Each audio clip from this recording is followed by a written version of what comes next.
जय श्री राम मेरे प्यारे बहन भाइयों। शरद पूर्णिमा की आप सबको बहुत बहुत शुभकामनाएं।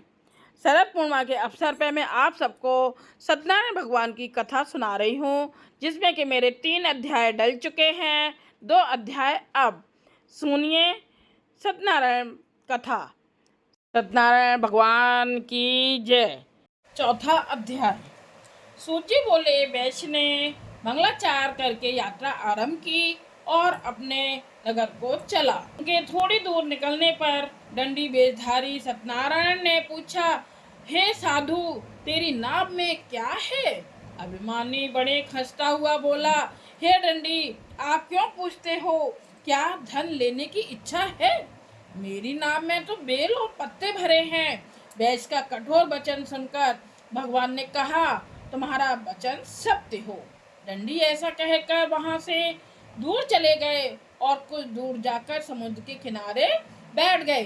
दंडी के जाने पर वैश्य ने नित्य क्रिया करने के बाद नाव को ऊंची उठी देखकर अचंभा किया और नाव में बेल पत्ते आदि देखकर मूर्छित हो जमीन पर गिर पड़ा। फिर मूर्छा खुलने पर अत्यंत शोक प्रकट करने लगा। तब उसका दामाद बोला कि आप शोक ना करें, यह दंडी का श्राप है, अतः उनकी शरण में चलना चाहिए, तभी हमारी मनोकामना पूरी होगी। दामाद के वचन सुनकर दंडी के पास पहुंचा और अत्यंत भक्ति भाव से नमस्कार करके बोला, मैंने जो आपसे असत्य वचन कहे थे उनको क्षमा करो। ऐसा कहकर महान शोकातुर हो रोने लगा। तब दंडी भगवान बोले, हे बणिक पुत्र, मेरी आज्ञा से बार बार तुम्हें दुख प्राप्त हुआ है, तू मेरी पूजा से विमुख हुआ। साधु बोला, हे भगवान, आपकी माया से मोहित ब्रह्मा आदि भी आपके रूप को नहीं जानते, तब मैं अज्ञानी कैसे जान सकता हूँ? आप प्रसन्न होइए, मैं सामर्थ्य के अनुसार आपकी पूजा करूँगा। मेरी रक्षा करो और पहले के समान नौका में धन भर दो। उसके भक्ति युक्त वचन सुनकर भगवान प्रसन्न हो उसकी इच्छा अनुसार वर देकर अंतर्ध्यान हो गए। तब भगवान नाव पर आकर देखा कि नाव धन से परिपूर्ण है। फिर वह भगवान सत्यनारायण का पूजन कर साथियों सहित अपने नगर को चला। अब अपने नगर के निकट पहुंचा, तब दूत को घर भेजा। दूत ने साधु के घर जा उसकी स्त्री को नमस्कार कर कहा कि साधु अपने दामाद सहित इस नगर के समीप आ गए हैं। ऐसा वचन सुन साधु की स्त्री ने बड़े हर्ष के साथ सत्यदेव का पूजन कर पुत्री से कहा, मैं अपने पति के दर्शन को जाती हूँ, तू कार्य पूर्ण कर शीघ्र आ। माता के ऐसे वचन सुनकर कलावती प्रसाद छोड़कर पति के पास गई। प्रसाद की अवज्ञा के कारण सत्यदेव ने रुष्ट हो उसके पति को नाव सहित पानी में डुबो दिया। कलावती अपने पति को न देखकर रोती हुई जमीन पर गिर पड़ी।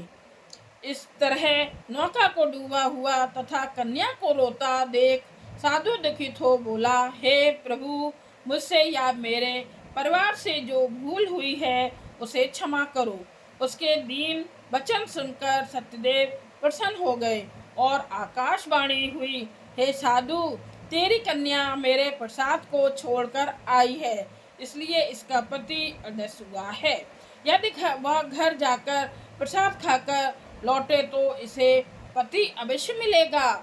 ऐसी आकाशवाणी सुनकर कलावती ने घर पहुंचकर प्रसाद खाया, फिर आकर पति के दर्शन किए। तत्पश्चात साधु ने बंधु बांधवों सहित सत्यदेव का विधि पूर्वक पूजन किया। उस दिन से वह पूर्णिमा को सत्यनारायण का पूजन करने लगा। फिर इस लोक का सुख भोग कर अंत में स्वर्गलोक को गया। बोलो सत्यनारायण भगवान की जय। ये हमारा हुआ चौथा अध्याय समाप्त। अब 5वां अध्याय। सूत जी बोले, हे ऋषियों, मैं और भी कथा कहता हूँ, सुनो। प्रजापालन में लीन तुंगध्वज नाम का एक राजा था। उसने भी भगवान का प्रसाद त्याग कर बहुत दुख पाया। एक समय वन में जाकर वन्य अन्य पशुओं को मारकर बड़ के पेड़ के नीचे आया। वहां उसने ग्वालों को भक्ति भाव से बांधवों सहित सत्यनारायण जी का पूजन करते देखा।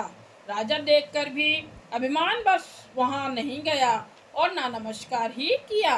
जब ग्वालों ने भगवान का प्रसाद उसके सामने रखा तो वह प्रसाद को त्याग कर अपनी सुंदर नगरी को चला गया। वहीं उसने अपना सब कुछ नष्ट पाया तो वह जान गया कि यह सब भगवान ने किया है। तब वह विश्वास कर ग्वालों के समीप गया और विधि पूर्वक पूजन कर प्रसाद खाया तो सत्यदेव की कृपा से पहले जैसा था वैसा ही हो गया। फिर दीर्घ काल तक सुख भोग कर मरने पर स्वर्ग लोक को गया। जो मनुष्य इस परम दुर्लभ व्रत को करेगा भगवान की कृपा से उसे धन धान की प्राप्ति होगी। निर्धन धनी और बंदी बंधन से मुक्त होकर निर्भय हो जाता है। संतानहीनों को संतान प्राप्ति होती है तथा सब मनोरथ पूर्ण होकर अंत में वैकुंठ धाम को जाता है। जिन्होंने पहले इस व्रत को किया अब उनके दूसरे जन्म कहता हूँ। वृद्ध शतानंद ब्राह्मण ने सुदामा का जन्म लेकर मोक्ष को पाया। उनका मुख नाम का राजा दशरथ होकर वैकुंठ को प्राप्त हुआ। साधु नाम का वैश्य ने मोरध्वज बनकर अपने पुत्र को आरे से चीर कर मोक्ष को प्राप्त किया। महाराज तुंगध्वज ने स्वयं भू होकर भगवान में भक्ति युक्त कर्म कर मोक्ष को प्राप्त किया। बोलो सत्यनारायण भगवान की जय। ये हुआ हमारा 5वां अध्याय। भगवान विष्णु भगवान आप सब पर बहुत कृपा करें और आप सबको शरद पूर्णिमा की बहुत बहुत शुभकामनाएं। जय सिया राम। आरती। जय लक्ष्मी रमणा जय लक्ष्मी रमणा सत्यनारायण स्वामी सत्यनारायण स्वामी जनपातक हरणा।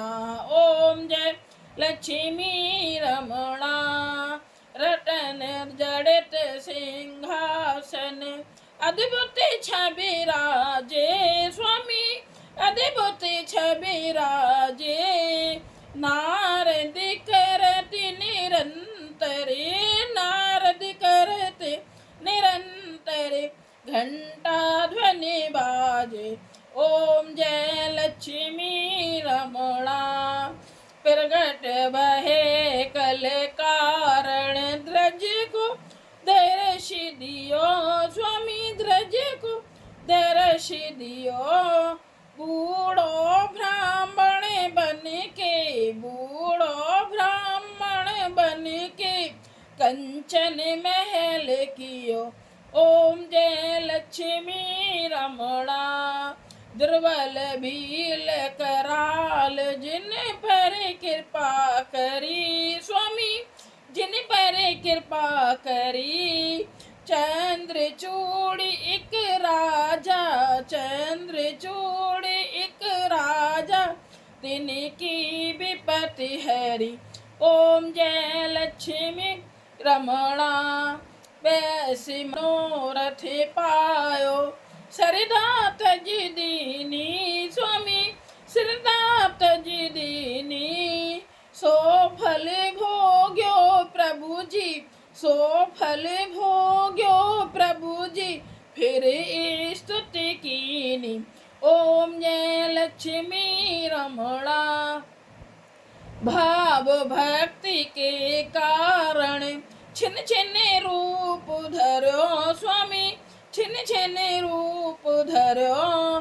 शरदा धारण कीनी शरदा धारण कीनी तिनको काज सरयो। ओम जय लक्ष्मी रमणा वाल बाल संग राजा बन में भक्ति करी स्वामी वन में भक्ति करी।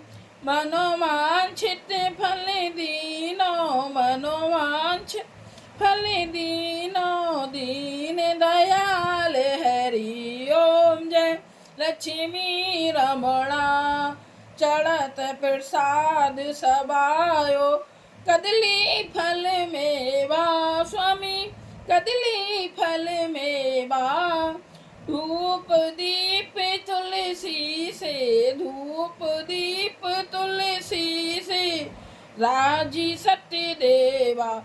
ओम जय लक्ष्मी रमणा, श्री सत्यनारायण जी की आरती जो कोई नर गावे, कहते शिवानंद स्वामी मनोवांछित फल पावे।